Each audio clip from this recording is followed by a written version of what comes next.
So you decide to exercise, maybe to chase down a donut truck or outrun Lois's grocery list. What actually happens inside this big, beautiful meat suit of mine?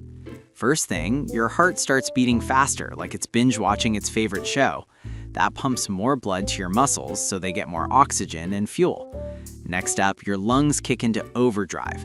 You breathe faster and deeper to grab more oxygen and toss out carbon dioxide.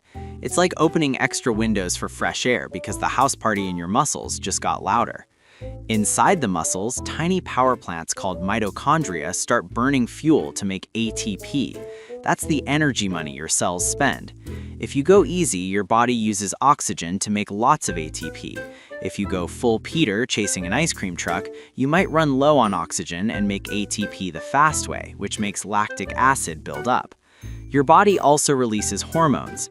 Adrenaline gives you a quick pep, and endorphins make you feel like you just told a great joke. Over time, regular workouts make you stronger, increase lung capacity, and grow more mitochondria. Basically, you upgrade your internal hardware. Then comes recovery. Muscles repair themselves, inflammation calms down, and glycogen stores get refilled. So rest and food are not lazy, they're scientifically approved maintenance. Long story short, exercise revs up your heart and lungs, powers muscles with ATP, tweaks hormones, and with time, makes you more durable.